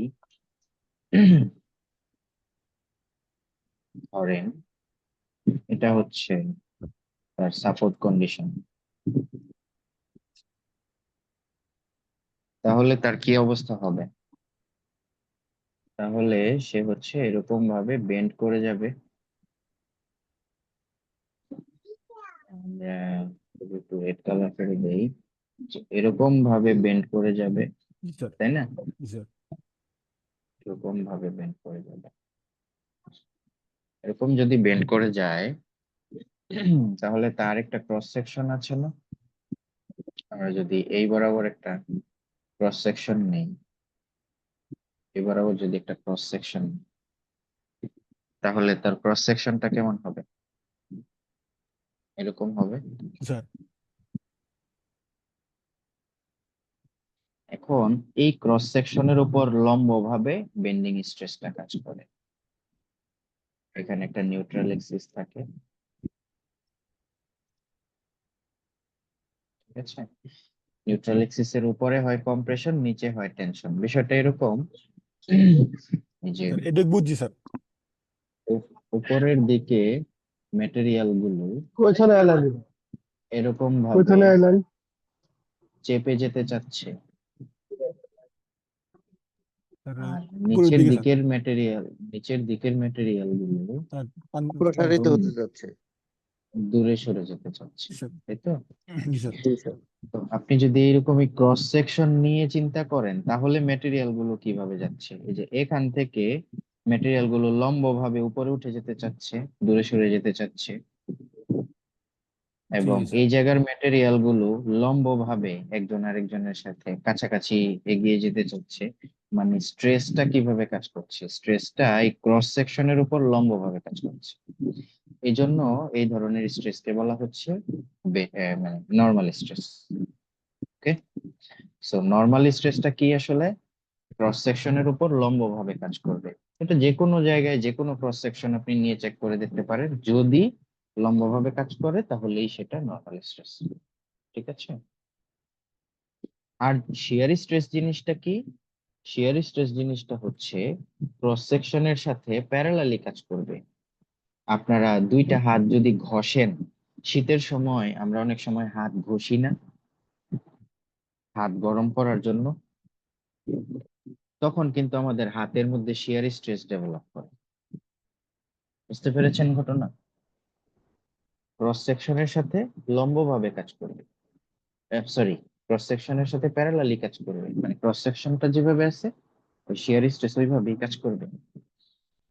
যেমন আমরা দেখেছি টরশনের ক্ষেত্রে কিরকম হয়েছিল। টরশনের ক্ষেত্রে স্ট্রেস আমরা দেখেছি যে এই যে ক্রস সেকশনের সাথে প্যারালাল, ক্রস সেকশন যেভাবে আছে ওইভাবেই কাজ করতেছে, কিন্তু লম্বভাবে কাজ করছে না। এই যে এইভাবেই কাজ করছে স্ট্রেস। এই যে টরশনটা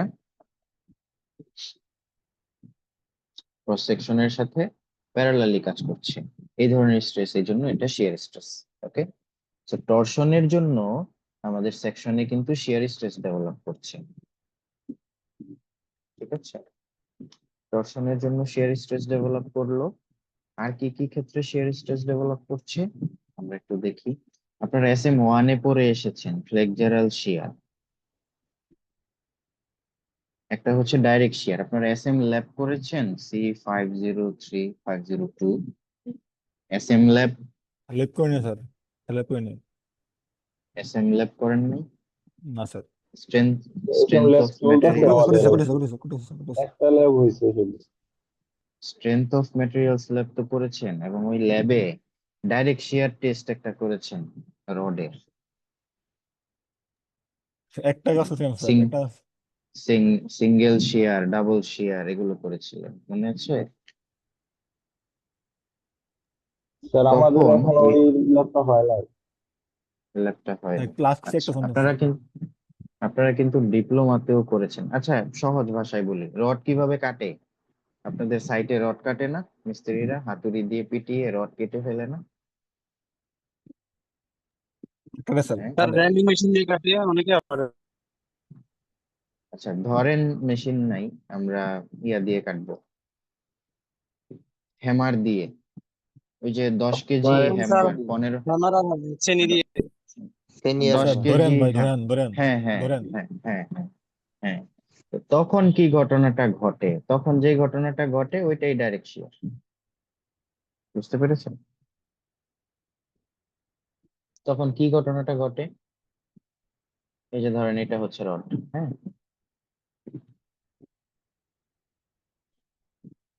এটা হচ্ছে রড, এবং এই রডের উপর কিভাবে লোড অ্যাপ্লাই করা হচ্ছে? এরকম করে লোড অ্যাপ্লাই করা হচ্ছে, তাই তো? এবং এই রডটা এই বরাবর কেটে যাচ্ছে, এই বরাবর কেটে যাচ্ছে, তাই না? এরকম হচ্ছে না? একদম ডিরেক্ট কেটে যাচ্ছে। জি স্যার কেটে এই রডের অবস্থাটা কিরকম হয়? এখানে একটা থাকে, আর এখানে আরেকটা থাকে। এরকম দুই ভাগে ভাগ হয়ে গেল নাকি? এইখানে কোন ধরনের স্ট্রেস কাজ করলো? এটা কিন্তু একেবারেই তার ক্রস সেকশন বরাবর প্যারালালি, ক্রস সেকশনের সমান্তরাল এই স্ট্রেসটা কাজ করছে। এই ধরনের স্ট্রেসটাকে বলা হয় ডাইরেক্ট শিয়ার। ওকে, আপনারা ডিপ্লোমা লেভেলে ল্যাবেও করেছেন ডাইরেক্ট শিয়ার টেস্ট, আমাদের SM ল্যাবেও করবেন। ওকে, এবং আপনাদের সাইটে তো এরকম রড কাটাই হয়। তো আপনারা কি ফিল করতে পারতেছেন যে আপনার হাতের আঙ্গুল যদি এইভাবে কেটে ফেলা হতো, কোনো কারণে অ্যাক্সিডেন্টালি যদি কেটে যেত, তাহলে ওই জায়গাটা কেমন ফিল হতো আপনার? এটা কি এরকম বেন্ডিং ফিল হতো? স্যার বেন্ড হওয়ার তো চান্সই পাবে না স্যার। বেন্ড হওয়ার চান্স, ডিরেক্ট কেটে যাবে, তাই না? জি স্যার এই ধরনের সিচুয়েশনের যে স্ট্রেসটা ডেভেলপ করছে সেটাকে আমরা বলছি ডাইরেক্ট শিয়ার। ওকে, এবং শিয়ার স্ট্রেসটা কিভাবে কাজ করছে? ক্রস সেকশনের প্যারালাল কাজ করতেছে। ওকে, এটা হচ্ছে ডাইরেক্ট শিয়ার। ফর্মুলা হচ্ছে ভি বাই এ। এটা হচ্ছে শিয়ার ফোর্সের ভ্যালুটা, আর এ হচ্ছে ক্রস সেকশনের ভ্যালুটা। Flexural normal stress M Y by I, axial stress P by A, এগুলো আপনারা জানেন, ছোটবেলা থেকে পড়ে আসছেন। ফ্লেক্সারাল শিয়ার যেটা, ফ্লেক্সারাল শিয়ারটা হচ্ছে বেন্ডিং এর জন্য যে শিয়ার হয়, বেন্ডিং এর জন্য একটা শিয়ার হয়। এই জিনিসটা কি, এটা আমরা একটু যদি বোঝার চেষ্টা করি। বেন্ডিং এর জন্য যে শিয়ার হয়, বেন্ডিং এর জন্য, আচ্ছা আমরা এই বেন্ডিং এর জন্যই একটা দেখলাম বেন্ডিং স্ট্রেস, যেটা ওই যে ডান দিকে ক্রস সেকশন দেখালাম, তাই না? আমরা আরেকটা জিনিস এখন চিন্তা করতে চাচ্ছি, সেটা হচ্ছে আমরা একটা লেয়ার চিন্তা করি। এই বিমের একদম ওই মাথা থেকে এই মাথা পর্যন্ত একটা লেয়ার চিন্তা করি। হ্যাঁ, এটা এই বরাবর কেটে ফেললাম, এই বরাবর কেটে ফেললাম। ওকে, একদম এই লং সেকশন বরাবর কেটে ফেললাম। আমরা যদি ক্রস সেকশনে দেখি, এই বরাবর কেটে ফেললাম। বুঝতে পারছেন ঘটনাটা? এই বরাবর কেটে ফেললাম। কেটে ফেললে ওই যে উপরের অংশের একটা লেয়ার হবে, নিচের অংশের একটা লেয়ার হবে না? জি স্যার হুম, আচ্ছা, নিচে এই পুরা অংশটা মিলে একটা লেয়ার, আর উপরের এই ছোট্ট অংশটা একটা লেয়ার। এটুকু আপাতত বুঝলাম। এখন আমাদের যেহেতু বেন্ডিং হচ্ছে, বেন্ডিং হইলে কি হবে? বেন্ডিং হইলে, যেহেতু এটা নিউট্রাল এক্সিসের উপরে আমি কাটলাম, তাহলে এই অংশটাও নিচের দিকে চেপে যেতে চাচ্ছে, আর উপরের যে লেয়ারটা সেটাও নিজে এই দিকে চেপে যেতে চাচ্ছে, তাই তো? এরকম হচ্ছে না? জি স্যার। আচ্ছা, যদি এটুকু হয়, খেয়াল করে দেখেন তো, উপরের যে এরোটা, এটা কি একটু বেশি চেপে যাবে না আর নিচের এরোর তুলনায়? জি স্যার, কারণ ওখানে তো কম্প্রেশন কাজ করবে হ্যাঁ, একটু বেশি। বেশি কম্প্রেসিভ, একটু বেশি স্ট্রেস কাজ করবে। নিউট্রাল এক্সিস থেকে দূরে চলে যাচ্ছে, একটু বেশি স্ট্রেস কাজ করতেছে। বেন্ডিং মোমেন্টের জন্য এই ঘটনাটা ঘটতেছে। তো উপরের লেয়ারটা যদি একটু বেশি চেপে যায়, নিচের লেয়ারটা যদি তত পরিমাণ চাপতে না পারে, তাহলে কি হবে? ধরেন আপনি আপনার আপনার হাতের বাম হাতের তালুর উপরে ডান হাতের দুইটা আঙ্গুল দিয়ে চাপ দিচ্ছেন, তাহলে কি ঘটনাটা ঘটবে? ঠিক এই ঘটনাটাই এখানে ঘটে, যে নিচের লেয়ারের তুলনায় উপরের লেয়ারটা একটু বেশি চেপে যাচ্ছে, এবং এটা এই অ্যালং দা লেন্থ একটা সেকশন যদি আমি কাটি এইভাবে, হ্যাঁ, এটা এটা ধরেন টপ ভিউ, এটা হচ্ছে টপ ভিউ। এই বরাবর একটা সেকশন কেটে নিচের অংশটা আলাদা করে ফেললাম, উপরের অংশটা আলাদা করে ফেললাম। এই যে দুইটা লেয়ার, এই দুইটা লেয়ারের মধ্যে কিন্তু একটা ঘর্ষণ এখানে হচ্ছে। উপরের লেয়ারটা বেশি চেপে যাচ্ছে, নিচের লেয়ারটা তত পরিমাণ চাপতে পারেনি, যার কারণে একটা এখানে এই ক্রস সেকশনটা যেটা, এটা তার লং সেকশন, হ্যাঁ, ওই লং সেকশনের প্যারালাল একটা স্ট্রেস ডেভেলপ করে। এই ধরনের স্ট্রেসকে বলা হয় flexural shear, V Q by IT, যেটা আপনারা এসএম ওয়ানে করেছেন। হ্যাঁ? আর টর্শনের জন্য যেটা হয়, এটা তো আমরা প্রথম ক্লাস থেকেই পড়ছি। টর্শনের জন্য তার ক্রস সেকশনের প্যারালাল একটা স্ট্রেস কাজ করে, সেটা টর্শনাল শিয়ার স্ট্রেস, যেটা সার্কুলার সেকশন হতে পারে, thin wall section, close thin wall section হতে পারে, আবার রেক্টেঙ্গুলার সেকশনও হতে পারে, ওপেন সেকশন। ঠিক আছে, রেক্টেঙ্গুলার সেকশনটাকে, মানে ওপেন সেকশনটাকে আমরা ইকুইভ্যালেন্ট রেক্টেঙ্গুলার সেকশনে কনভার্ট করে তারপরে কাজ করি। এই হচ্ছে আমাদের মোটামুটি সব ধরনের স্ট্রেস। এখন আমাদের কোন একটা মেম্বারের উপর যদি বিভিন্ন টাইপের লোডিং কন্ডিশনের জন্য এই বিভিন্ন টাইপের স্ট্রেসের একাধিক স্ট্রেস আমাদের মেম্বারের মধ্যে চলে আসে, তখন সেটাকে আমরা বলি হচ্ছে কম্বাইন্ড স্ট্রেস। বুঝতে পেরেছেন? আমরা এখানে একটা ছোট্ট এক্সাম্পল দেব, এবং এই এক্সাম্পল আপনারা সবাই পারেন। Calculate the maximum stresses in the mid-span section of a 20 feet long simply supported rectangular beam of 1 feet by 2 feet section under uniformly distributed load of 1 kip per feet if it is subjected to an additional pre-stressing compressive force P equal to 100 kP, তাহলে আমাকে কি বের করতে বলেছে? Maximum stresses at the mid span. Mid স্প্যানে maximum stress বের করতে বলেছে, এটা একটা question. Also calculate prestressing force P if necessary avoid tension, এটা আরেকটা কোশ্চেন। আমরা প্রথমে ফার্স্ট কোশ্চেনটা দেখি। এখানে দুই ধরনের লোডিং, একটা হচ্ছে 1 কিপ পার ফিট ইউডিএল আছে, এটা একটা সিম্পলি সাপোর্টেড বিম, লেন্থ হচ্ছে 20 ফিট এবং তার ক্রস সেকশন হচ্ছে 1 ফিট বাই 2 ফিট, মানে 12/24। ওকে, এটা তো একটা common scenario.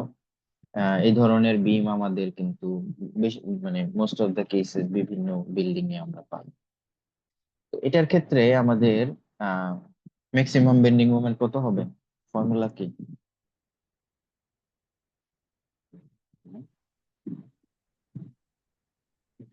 Maximum bending moment কত হবে?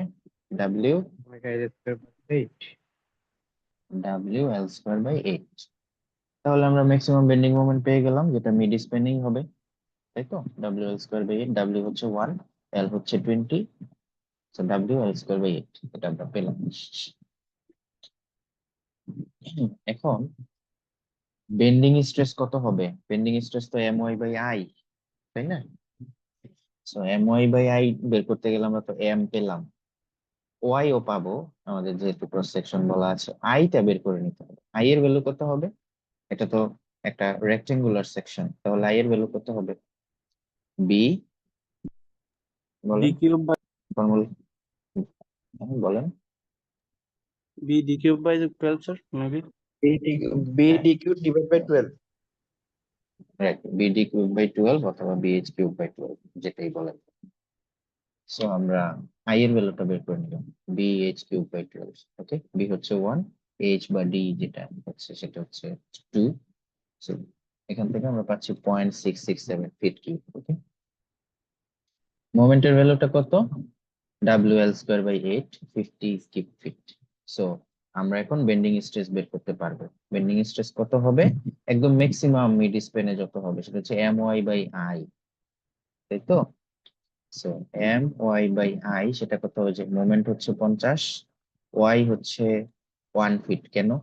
কারণ এই টোটালটা হচ্ছে 2 ফিট, এই নিউট্রাল এক্সিস এর উপরের অংশ এটুকু হচ্ছে 1 ফিট, একদম টপ ফাইবার পর্যন্ত। ওকে, ঠিক আছে। সো My/I, আই এর ভ্যালু হচ্ছে এটা। এখান থেকে আমরা পাচ্ছি বেন্ডিং স্ট্রেস হচ্ছে 75। ঠিক আছে, এটা কোথায়? এটা এ এবং ডি পয়েন্টে। এ এবং ডি পয়েন্ট, ওই যে উপরে উপরে কিন্তু কম্প্রেশন হচ্ছে। ওকে, উপরে কম্প্রেশন হচ্ছে না? এ এবং ডি এই এই লাইন বরাবর আউটার ফাইবার, এটা তো আপনারা আগে থেকেই জানেন, করে আসছেন। এজন্য এখানে নেগেটিভ দেওয়া হয়েছে, -50, মানে -75 কম্প্রেশনের জন্য নেগেটিভ। এই 75 পর্যন্তই আমরা শিখলাম, বাকিটুকু পরে আসতেছে। আবার সিগমা বিসি পয়েন্টে কি হবে? ওই একই জিনিস হবে, 75ই হবে, কিন্তু পজিটিভ হবে, কারণ নিচে তো টেনশন বেন্ডিং স্ট্রেসের জন্য, তাই না? এবং এটা যদি আমরা স্ট্রেস ডিস্ট্রিবিউশনের ডায়াগ্রামটা আঁকি, তাহলে যে ডটেড লাইনটা হবে, উপরে -75, নিচে +75, এরকম হবে। এটা তো আপনারা জানেন, আপনারা আগে থেকেই SM1 এটা শিখে এসেছেন। এরপরে আমরা আলাদাভাবে এডিশনাল আরেকটা লোড আছে, কম্প্রেসিভ ফোর্স P 100 কিপ। তাহলে 100 কিপ একটা লোড যদি এখানে দুই দিক থেকে কম্প্রেশন আকারে থাকে, তাহলে কম্প্রেসিভ স্ট্রেস কত হবে? Normal stress load by area, একদম সিম্পল। সো লোড হচ্ছে 100, এরিয়া কত? এরিয়াটা হচ্ছে 2 × 1, এদিকে হচ্ছে 1, এদিকে হচ্ছে 2, 2 × 1 মানে তো 2, তার মানে লোড বাই এরিয়া হচ্ছে 100/2, 100/2 মানে 50। যেহেতু এটা কম্প্রেসিভ ফোর্স, তার মানে নেগেটিভ, তার মানে -100/50। এখান থেকে আমরা একটা -50 পেলাম, আর বেন্ডিং স্ট্রেসের জন্য -75 পেলাম। তার মানে টোটাল কত হলো? 125, যেটা ওই যে উপরে টপ ফাইবারে আগে থেকেই একটা 75 কম্প্রেশন আমরা পাচ্ছিলাম বেন্ডিং এর জন্য। আরো একটা কম্প্রেসিভ ফোর্স 100 কিপ থাকার কারণে কম্প্রেসিভ স্ট্রেস আরো বেড়ে গেল, বেড়ে 125 হয়ে গেল। ক্লিয়ার? আর নিচের দিকে যেটা টেনশন ছিল 75 কিপ কেএসএফ, এটার সাথে আরো 50 যদি কম্প্রেশন হয় নেগেটিভ, তাহলে টোটাল কত পাচ্ছি আমি? 25 কেএসএফ। তার মানে কি, এই ধরনের লোডিং কন্ডিশন যেখানে 1 কিপ পার ফিট একটা ইউডিএল আছে যেটাতে বেন্ডিং হচ্ছে এবং বেন্ডিং স্ট্রেস আমরা পাচ্ছি, আবার দুই পাশ থেকে পি আর একটা কম্প্রেসিভ ফোর্স আছে, তখন আমরা যেটা পাচ্ছি ওই উপরে যেখানে কম্প্রেশন জোন নিউট্রাল এক্সিস এর উপর একদম টপ ফাইবারে আমরা পাচ্ছি নেগেটিভ 125 কেএসএফ স্ট্রেস, আর নিচের দিকে আমরা পাচ্ছি শুধু 25 কেএসএফ স্ট্রেস। বুঝতে পেরেছেন ঘটনাটা? আপনারা আগের কোর্সগুলোতে দুইটা আলাদা আলাদা ভাবে করেছিলেন, এখন আমরা দুইটা একসাথে করলাম, কম্বাইন করলাম। ক্লিয়ার? এরপর আমরা দ্বিতীয় কোশ্চেন আসি। Also calculate the pre tracing force P not necessary to avoid tension in the section along all together. পুরা সেকশনে কোনো টেনশন ফোর্স থাকবে না, কোনো টেনশন স্ট্রেস টেনজাইল স্ট্রেস আসবে না, তাহলে আমাদের পি এর ভ্যালু কত হতে হবে? বিষয়টা এরকম, ধরেন 100 কিপ দেওয়ার পরে এই যে এদিকে উপরের দিকে তো কম্প্রেশন আস্তে আস্তে বেড়ে বেড়ে 125 হয়ে গেছে, আর নিচের দিকে টেনশন ছিল 75, এটাও কমে হয়ে গেছে টেনশন 25।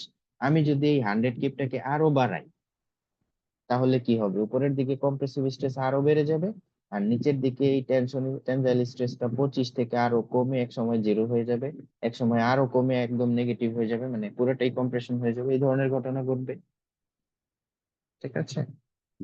এখন বলা হচ্ছে যে পি নট এটার ভ্যালুটা কত হতে হবে যেন এই নিচের দিকে কোনো টেনশন না আসে।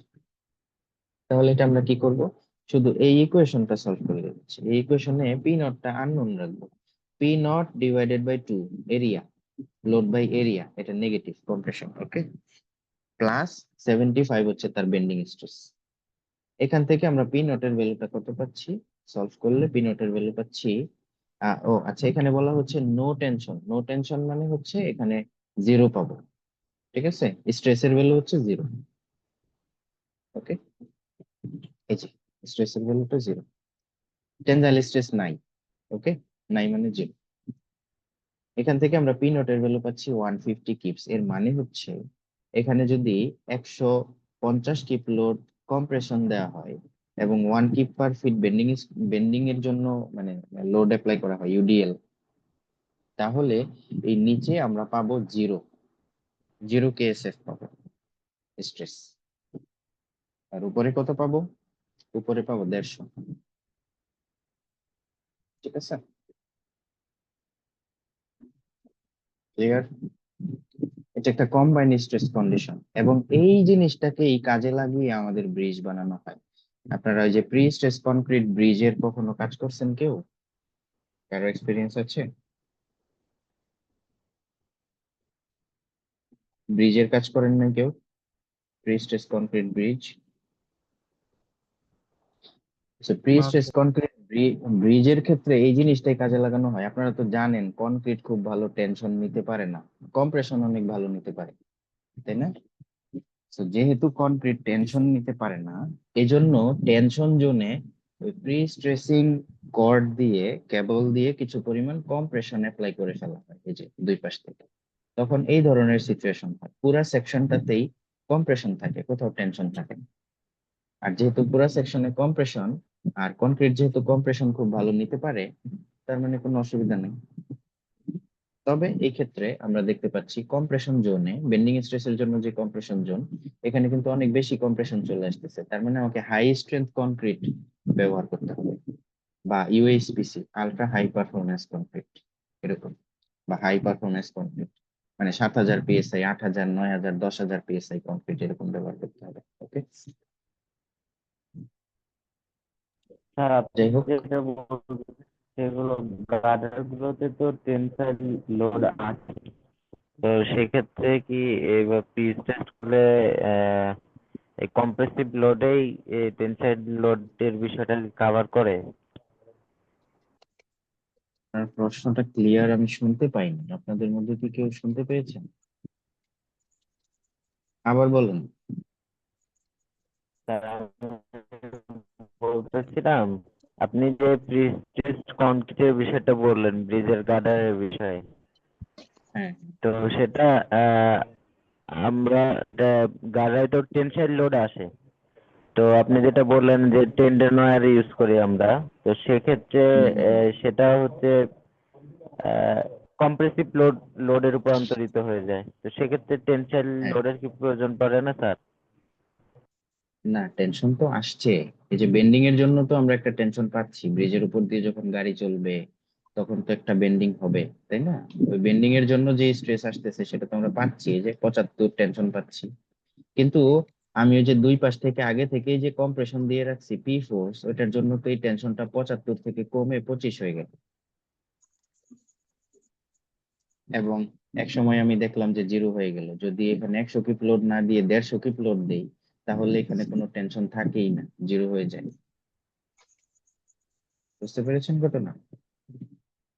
স্যার বুঝতে এই পারছি, মানে আমি আহ, এখান টেনশনটাই আর কি কাভার করতে বুঝতে। হ্যাঁ, তো প্রি স্ট্রেসিং যে প্রি স্ট্রেস কনক্রিটের মেইন কনসেপ্টটাই এটা, এই কম্বাইন্ড স্ট্রেসের কনসেপ্ট। এই কম্বাইন্ড স্ট্রেসকে কাজে লাগিয়ে বেন্ডিং এর জন্য যে টেনশন আসে, আমাদের তো ব্রিজের ক্ষেত্রে স্প্যান অনেক বড় বড় হয়, 100 ফিট, 120 ফিট, 90 ফিট, তাই না? তো এত বড় স্প্যান, এত বেশি ডেড লোড, আবার গাড়ির লোড, সব মিলিয়ে অনেক বেশি বেন্ডিং স্ট্রেস চলে আসে, অনেক বেশি টেনশন চলে আসে। তো এটাকে প্রি স্ট্রেসিং করে এই টেনশন জোনে এটাকে কম্প্রেশনে কনভার্ট করে ফেলা হয়। বুঝতে পেরেছেন? তখন এই যে টেনশন কমে যায় এবং আমাদের ডিজাইন করতে সুবিধা হয়। আপনাদের প্রি স্ট্রেস কনক্রিটের কোর্স আছে, ব্রিজ ডিজাইনেরও কোর্স আছে, আস্তে আস্তে সবই শিখবেন। কিন্তু এখানে যে কনসেপ্টটা আছে, এই কনসেপ্টটা মাথায় রাখলে পরবর্তীতে এই জিনিসগুলো ভালো বুঝতে পারবেন। আমরা তো প্রি স্ট্রেস কনক্রিট ডিজাইন করছি না, আমরা মেকানিক্স অফ সলিডস 2 করছি। কিন্তু এটার সাথে ওইটা যেহেতু রিলেটেড, প্র্যাকটিক্যালি কিভাবে কাজ করা হবে এটা আমি জাস্ট আপনাদেরকে বলে রাখলাম আপনাদের মাথায় রাখার জন্য। ঠিক আছে? আশা করি বুঝতে পারছি। কম্বাইন্ড স্ট্রেসের যে ব্যাপারটা আমি বোঝানোর চেষ্টা করলাম, আশা করি বুঝতে পেরেছেন। পরবর্তীতে আমরা আরো দেখব। ওকে, আজকে এই পর্যন্তই থাকবে, কারো কোনো কোশ্চেন থাকলে বলো। আসসালামু আলাইকুম স্যার। ওয়ালাইকুম আসসালাম। বলো। স্যার, আমাদের জয়েন হইতে একটু লেট হয়েছিল, অ্যাটেন্ডেন্সটা দিতে পারিনি স্যার। লেকচারের লেকচারের কোশ্চেন থাকলে বলো। আহ ঠিক আছে, সরি স্যার।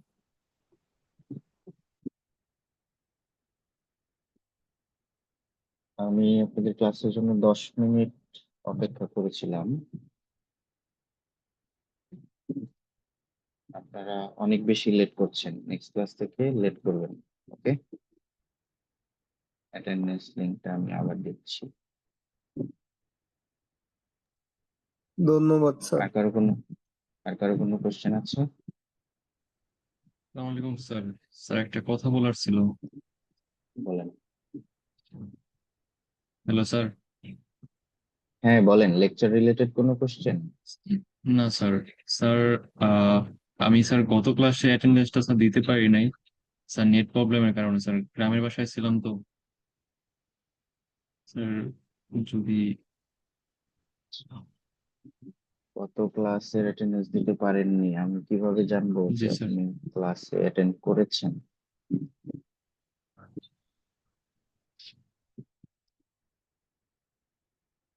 এখন আমি দেখতে পাচ্ছি 57 স্টুডেন্টস আছেন।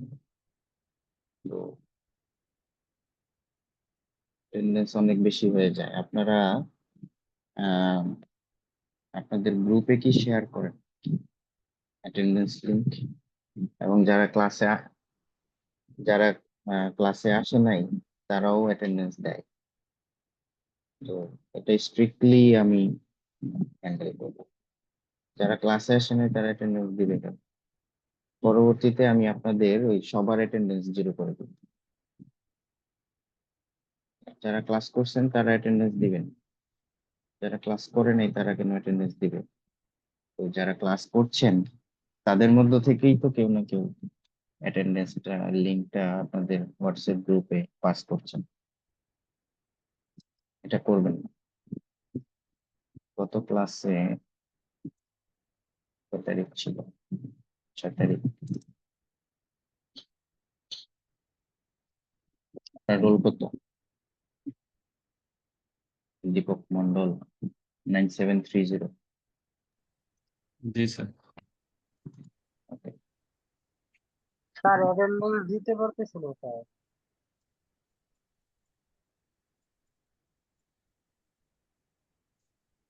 অ্যাটেন্ডেন্স আপনারা দিতে না পারলেও আপনাদের বন্ধুরা ঠিকই দিয়ে ফেলছে। টাইম আপ দেখাচ্ছে স্যার, স্যার আমার আপনাদের ওই শুরু থেকে আমি হ্যাঁ, আমরা যারা দিছি এরাও কি আবার দেয়া লাগবে? কেন আবার দিবেন? একবার তো দিয়ে। Sorry sir. স্যার আমরা কি বের হবো স্যার? ঠিক আছে, আপনাদের পরীক্ষা কিভাবে হবে তা তো বুঝতে পেরেছেন। কে অ্যাটেন্ডেন্স দিতে পারেন নাই বলেন, কি নাম? স্যার ফুল ম্যাথ না দিয়ে কিছু দিয়ে দিন, কিছু দিয়ে দিন স্যার স্যার। আমি অ্যাটেন্ডেন্স দিতে পারিনি স্যার। স্যার আর এমডি রোল কত? 9879। স্যার 9886। অ্যাটেন্ডেন্স এখন দিতে পারবেন? তো এখন প্রথম অ্যাটেন্ডেন্স থেকেই দিতে পারবেন? লিঙ্ক পাইলে অ্যাটেন্ডেন্স দেন। আর হচ্ছে